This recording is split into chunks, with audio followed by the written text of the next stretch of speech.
Thank you, Mr. Chairman. Ambassador Crocker, General Petraeus, welcome. We're delighted to have you here, and we thank you both for what you are doing on behalf of the country. General Petraeus, I particularly want to thank you and acknowledge, as I don't think you've heard enough from all sides of the aisle in this country, that we really do respect and understand that you have achieved some measure of a kind of progress. And it's a progress that is within your purview as a commander of armed forces and on the military field to be able to achieve. And you've done about as good a job of playing a tough hand as somebody could do. And so through you to all those who've engaged in that, to our troops, we want them to understand the degree to which we respect and recognize that accomplishment. The problem is, for all of us, that there's a larger set of balancing here that we have to do, and I think you know that. You've repeatedly said how you're limited to Iraq. We're not. We're looking at how we defend the larger interests of our country and protect it and do a better job of fighting the war on terror. And so I look at this larger field. I see a fundamental equation with respect to Iraq that essentially stays the same, notwithstanding the progress that we've made. There is a fundamental struggle, sectarian power struggle taking place, over which we do not have a lot of control. In fact, the Iranians have an increasing amount, partly because of our presence.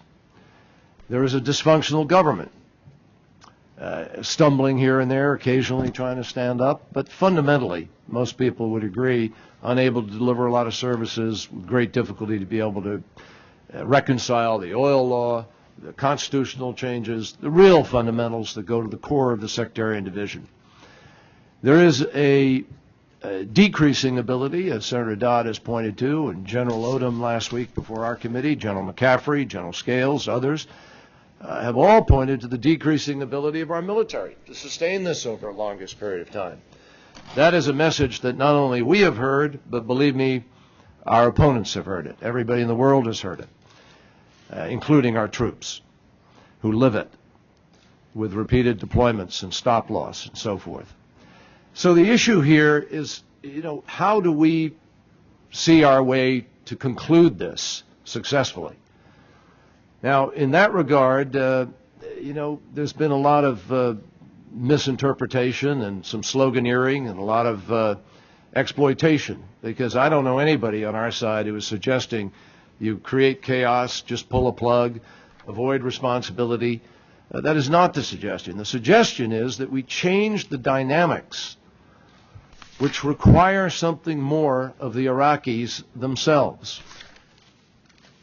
Your quote that Senator Hagel just pointed to, the one where you say, I think on March 14th, no one feels there has been sufficient progress by any means in the area of national reconciliation. Is that an accurate quote, General? It is, Senator, but thanks for the opportunity to note that I then laid out a number of areas in which there has been progress. I agree, and you've laid them out to this committee already. Yes, sir. I've limited time, so I don't want to go through them all again now, but we acknowledge them. You have laid them out. I've acknowledged them, too. There is progress in those areas. What I was conveying was the impatience, candidly, that actually all of us feel, and including the Iraqis.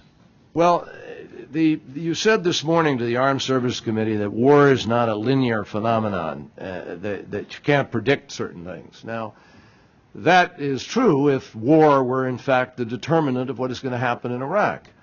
But you yourself have said the war is not the determinant. There is no military solution, to quote you. The solution is the political side of the fence, where you have now also acknowledged there is not sufficient progress.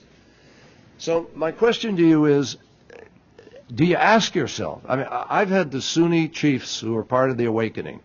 We have basically rented their allegiance. You've acknowledged the money we're paying them. There is a time when that allegiance may shift. They are not being integrated into the Shia forces, into the ISF forces. So that lack of integration is viewed by the Shia as perhaps arming, however it comes. Whether they arm themselves, they're being paid by us. They're viewed as being an increasing force. And the fundamental struggle of Iraq remains the same. So the question I ask is, Has it struck you, as those chieftains I met with acknowledged to me, they said yes, we don't have to make a decision as long as we know you guys are here. Has it struck you, as I know it did perhaps your predecessor a little bit, that this open-endedness, this commitment of large forces without a sense of what the process will be, without specific deadlines and times, actually empowers them to avoid making the decisions and the reconciliation they have to make? It's an important question, Senator, and it's something I have thought about. Are there alternatives that give you as good or better outcomes? And I'm familiar with the argumentation on that one.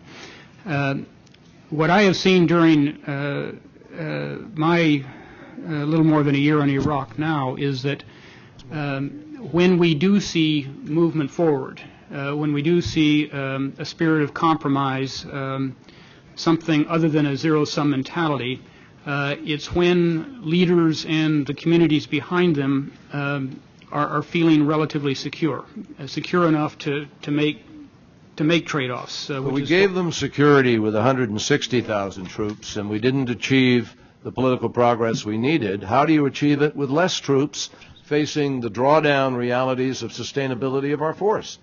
Senator, what we are doing, in fact, is helping achieve local bottom-up reconciliation.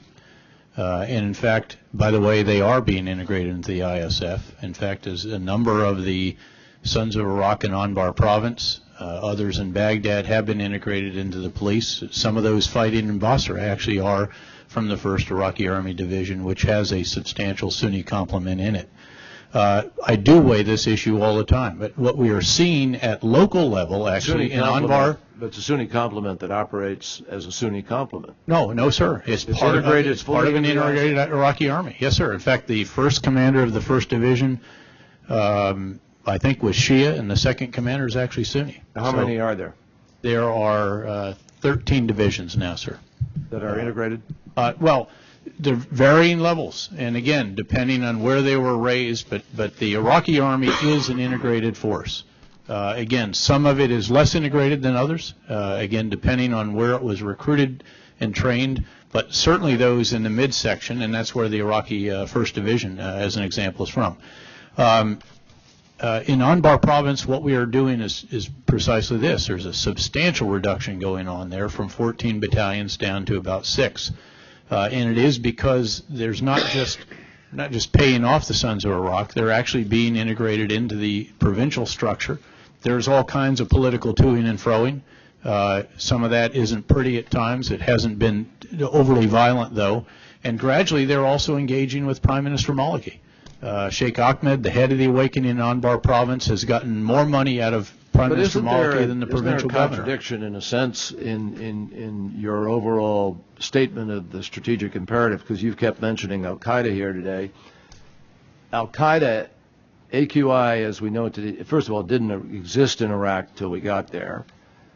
The Shia have not been deeply interrupted by AQI. Oh, sir, they Kurds, were. They were blown up right and left by AQI. That was the height of the sectarian violence. I understand that. I absolutely understand that. But it is not a fundamental, pervasive, I mean, most people that I've talked to, Shia, and most of the evidence of what's happened in the Anbar province with the Sunni is that once they decided to turn on al-Qaeda and not give them a welcome, they have been able to turn around their own security. And we helped them, sir. And of we course cleared Ramadi, we cleared Fallujah, we cleared the belts of Baghdad. And every plan I've seen here in Congress that contemplates a drawdown contemplates leaving enough American forces there to aid in the prosecution of al-Qaeda and to continue that kind of effort. That's exactly right. Yes, sir. But then why doesn't that change the political dynamics that demand more reconciliation, more compromise, accommodation, so we resolve the political stalemate, which is at the core of the dilemma? Sure, it's a great question. One of the key aspects is that they are not represented right now. And that's why provincial elections scheduled for no later than October are so important. The on-bar sheikhs, for example, will tell you we want these elections center, as they I'm sure did, because they didn't vote in January 2005. Huge mistake, and they know it. They'll do much better this time than they did before. More important even in Nainiwa province, where because they didn't vote, you have a different ethnic group, actually, that largely is the head of the provincial council. So again, all of those. Yes, sir.